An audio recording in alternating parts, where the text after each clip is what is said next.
Relief आया था central government से, वो ठीक तरह से यूटिलाइज नहीं हुआ। इस बारे में क्या बोलना है सर? देखिए 2009 के अंदर एक तबाही मची थी और उस समय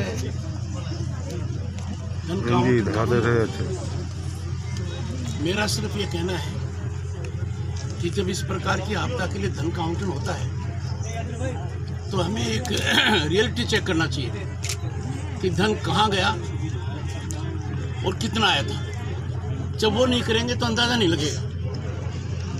जब मैं बार बार कहता हूँ कि बंगाल ग्लोबल बिजनेस समिट में 12,30,000 करोड़ का इन्वेस्टमेंट प्लेज किया था, 50% का काम हो रहा है ऐसा विधानसभा में कहा गया है, तो आप जानना चाहेंगे वो कहाँ है, वो कौन से प्रोजेक्ट हैं, किसका इन्वेस्टमेंट है, किस स्टेज पर है, या जहाँ हम पहाड़ की कल्पना कर रहे हैं वहाँ हमें कुछ दिखाई नहीं दे रहा है।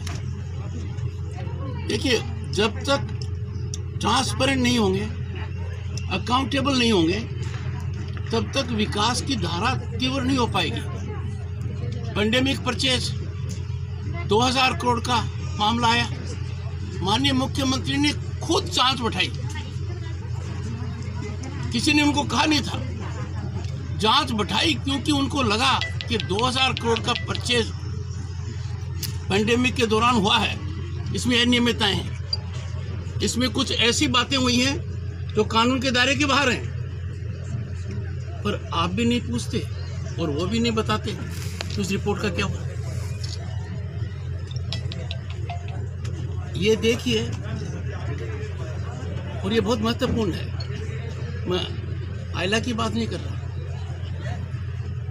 कलकत्ता उच्च न्यायालय ने सब चीजों को ध्यान में रखकर अम्फान की ऑडिट का क्यों कहा? जब आपने अच्छा प्रश्न पूछा था, अम्फान की ऑडिट का इसलिए कहा कि अम्फान रिलीफ डिस्ट्रीब्यूशन के अंदर अनियमितताएं हुई है। सरकार ने रिव्यू पिटीशन लगाया, खारिज हुआ, दोबारा रिव्यू लगाया, खारिज हुआ। मुझे तो ये समझ में नहीं आता कि कोई भी संस्था यदि आपके काम की जांच करती है, आपका विरोध नहीं होना चाहिए, दूध का दूध पानी का होना चाहिए, क्योंकि काम हम सबको निष्पक्षता से करना है, ईमानदारी से करना है। तो वो सीएजी का ऑडिट होगा, पता लगेगा। पर ऐसे हालात क्यों हुए? हालात इसलिए हुए कि जिनके पक्के मकान थे उनको मकान की राहत मिल गई, एक ही परिवार में कईयों को मिल गई, मीडिया में कुछ जगह छपा तो जांच का आधार हुआ, इसलिए। सर आपने बोला है बंगाल में सोनार बांग्ला बनेगा, कैसे बनेगा? सबसे जो छिपाई जाती है, जो छिपी हुई है वो आपसे छिपी हुई नहीं है। जिस दिन आप खबर देना चालू कर देंगे, जिस दिन आप ये उजागर कर देंगे कि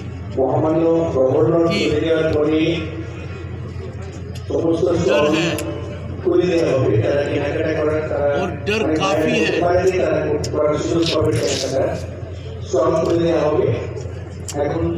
आज आपने सुनिए, डर है। आप जमीन से जुड़े हुए हैं, आप सबसे ज्यादा जमीन से जुड़े हुए हैं। क्या आप कह सकते हैं कि सरकारी तंत्र का राजनीतिकरण नहीं हुआ है? क्या आप दिल खोलकर कह सकते हैं कि सरकारी कर्मचारी राजनीति का काम नहीं कर रहे? कह सकते हैं क्या? क्या आप ये नहीं कह सकते हैं जो राज्यपाल कह रहा है कि निष्पक्ष चुनाव होने चाहिए, रक्त रंजित चुनाव नहीं होने चाहिए? क्या आपको भय नहीं लगता? 2018 पंचायत चुनाव की बात करते हैं, लगता होगा कि क्या प्रजातंत्र में इस प्रकार का भी हो सकता है? वो एक भयानक तांडव था, नहीं होना चाहिए। आपका राज्यपाल राजनीति से जुड़ा हुआ नहीं है। कानून को लोग अपनी मुट्ठी में न लें, कानून से लापरवाह और बेपरवाह न हो जाएं। यदि अगर सरकारी कर्मचारी कानून से बेपरवाह हो जाएगा, लापरवाह हो जाएगा, मनमर्जी से काम करेगा, राजनीति करेगा, उसका काम थोड़ी है। यदि ऐसा करेगा, कानून का शिकंजा उस तक निश्चित पहुंचेगा, क्योंकि कानून सबसे बड़ा है। कोई अपने आप को कितना ही कद्वार माने, कानून में उसकी अकाउंटेबिलिटी है, क्योंकि हम प्रजातंत्र में हैं। प्रजातंत्र का सबसे मूल आधार है रूल ऑफ लॉ। मेरे पर भी लागू है, आप पर भी लागू है। इसलिए मैं कहता हूँ मेहरबानी करके डर निकालिए। अंदाजा कीजिए LAC पर और LOC पर वो निडर होकर छाती पर गोली क्यों खाने को तैयार है? आपकी आज़ादी के लिए, मेरी आज़ादी के लिए। क्या हम उसको निराश कर सकते हैं कि हम खुद डरे हुए हैं? हम इतने डरे हुए हैं कि हम डर की बात नहीं कर सकते डर कर। आपके प्रश्न का उत्तर मिल गया। तृणमूल सरकार बोलता है राज्यपाल बीजेपी का नेता है,